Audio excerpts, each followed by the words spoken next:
Something inside the Queen's most private estate has shifted, and not quietly, not gently, but with a kind of cold precision that has left long-serving royal staff stunned, displaced, and in some cases completely erased from a legacy they thought they were part of forever. Because behind those historic walls, where loyalty once meant everything, insiders are now whispering a word that no one in the palace ever wants to hear: purge. It didn't begin with an announcement, no formal statement, no grand reveal, no carefully worded palace briefing to soften the blow. It began with silence, the kind of silence that creeps through corridors before something irreversible happens, doors closing a little too firmly, conversations stopping mid-sentence, familiar faces disappearing one by one without explanation, and suddenly those who had spent decades serving the crown found themselves on the outside looking in, confused, unsettled, and in some cases deeply hurt, because what unfolded inside the Queen's estate wasn't just routine restructuring. It felt targeted, intentional, and according to those watching closely, deeply personal. For years, this estate had operated like a living time capsule, traditions preserved, roles clearly defined, loyalty rewarded not just with employment, but with trust, with proximity, with belonging. Staff weren't just workers, they were part of an ecosystem built on discretion and devotion. People who knew secrets, who protected moments, who carried history in their daily routines. And then suddenly, that system began to crack. Harry and Meghan didn't storm in loudly, they moved differently, quietly, carefully, but decisively. And that's what made it more unsettling, because when changes happen without noise, without resistance, without warning, they tend to run deeper than anyone expects. At first it was small, a reassignment here, a contract quietly not renewed there, a familiar face missing from a morning briefing, someone else stepping into a role that had belonged to another for years. Subtle, almost unnoticeable shifts until the pattern became impossible to ignore. Insiders began to connect the dots, and what they saw wasn't random, it was systematic. People who had been part of the old structure, the traditional hierarchy, the ones closely aligned with long-standing palace operations, were the very ones disappearing, replaced not by chaos, but by new faces, new loyalties, new dynamics. And that's when the whispers started getting louder. Loyalty purge, a phrase that carries weight, because in royal circles, loyalty isn't just about performance, it's about alignment, about who you serve, who you protect, and whose version of the future you're willing to stand behind. And suddenly, it seemed like the definition of loyalty itself was changing. What makes this even more intense is the timing, because this isn't happening in isolation, this is unfolding against a backdrop of already fragile relationships, unspoken tensions, and a family dynamic that has been anything but stable in recent years. So when long-time staff began to vanish from one of the most emotionally significant estates tied to the Queen's legacy, it doesn't just raise eyebrows, it raises questions, big ones. Who made these decisions? Why now? And perhaps most importantly, who's next? Because once a shift like this begins, it rarely stops halfway. There's something almost symbolic about it. The idea that an estate so deeply tied to history, memory, and continuity is now becoming the center of change. Not gradual change, not ceremonial change, but sharp, decisive, unmistakable transformation.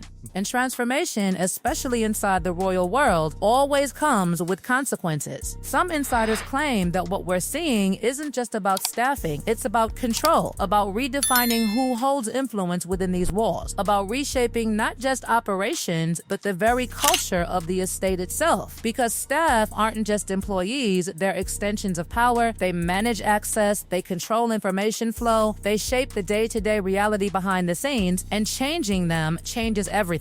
And that's where things start to feel uncomfortable, because when people who have served for decades are suddenly no longer there, it creates a vacuum, not just operationally, but emotionally, a break in continuity that doesn't go unnoticed by those who remain, or those who have been watching from the outside. There are even murmurs, quiet but persistent, that this isn't just about efficiency or modernization, that it's about trust, or perhaps the lack of it. Because in a world where every conversation matters, where every movement can be interpreted, analyzed, and sometimes leaked, trust becomes the most valuable currency of all. And if trust is questioned, everything else follows. Some believe this is about creating a new environment, one that aligns more closely with Harry and Meghan's vision, their priorities, their way of operating, a space where they don't have to navigate the weight of old expectations or inherited dynamics. But others see something else entirely. They see a clear line being drawn, a separation between past and present, between those who belonged to the old system and those who are now now part of the new one. And that kind of division doesn't stay contained within estate walls. It spreads. Because news travels fast, especially when it involves the inner workings of the royal family, and as word of these changes began to circulate, reactions were intense.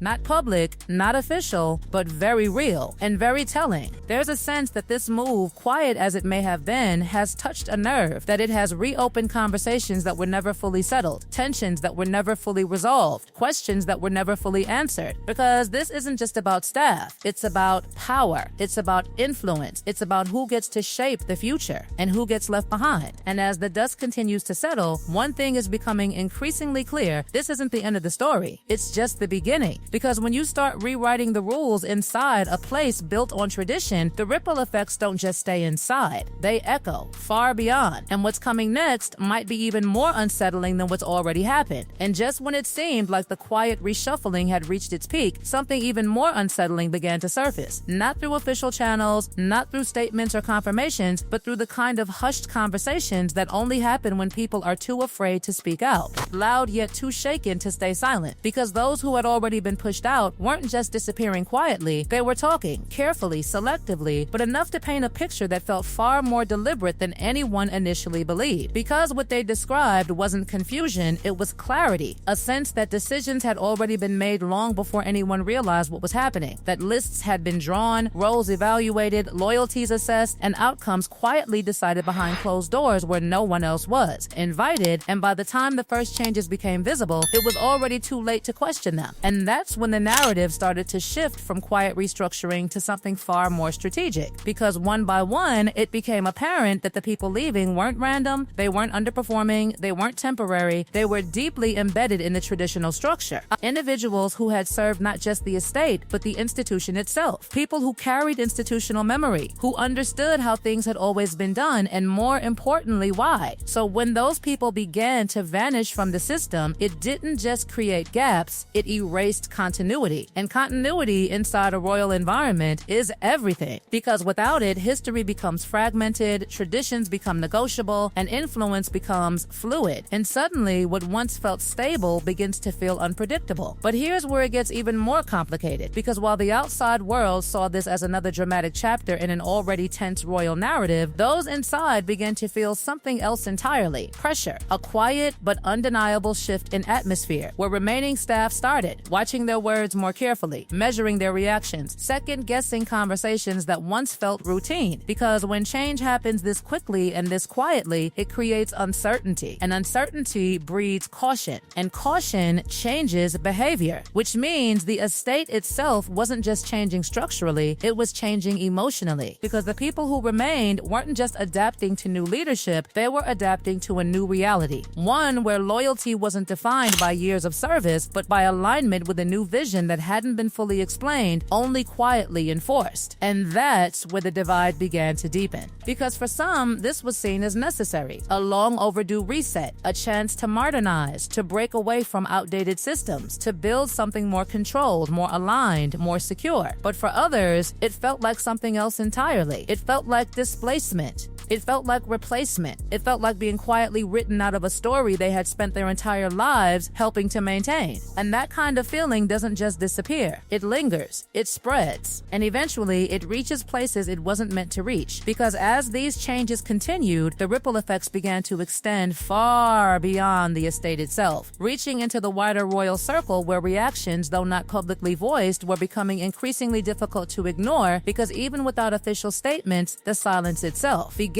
to speak volumes. There were no endorsements, no visible support, no subtle signs of approval, just distance. And in royal terms, distance can say more than words ever could. Because when something is accepted, it's acknowledged. And when it's not, it's quietly left alone. And that's exactly what seemed to be happening, which only fueled the speculation further. Because if this was truly just internal restructuring, why the tension? Why the unease? Why the complete absence of reassurance from those who usually step in to stabilize the narrative? narrative. And that's when the conversation shifted again, away from staffing, away from logistics, and towards something much more significant, control. Because when you change the people around you, you change the information you receive, the perspectives you hear, the advice you're given, and ultimately the decisions you make. And if those changes are intentional, then the outcome is too, which raises a question that no one inside seems willing to answer directly. Is this about building something new or isolating something old? Because those are two very different things. And yet, from the outside, they can look almost identical. And then came the final layer, the one that turned quiet concern into full-blown suspicion. Because alongside the staff changes, there were subtle operational shifts, small but noticeable adjustments in how access was managed, how schedules were structured, how certain areas of the estate were used, and who was allowed into spaces that had once been shared more freely. And while none of these changes were dramatic on their own, together they formed a pattern that suggested control wasn't just increasing, it was tightening. And once that realization set in, the entire narrative changed, because this was no longer just about who stayed and who left. It was about who could enter and who couldn't, who had visibility and who didn't,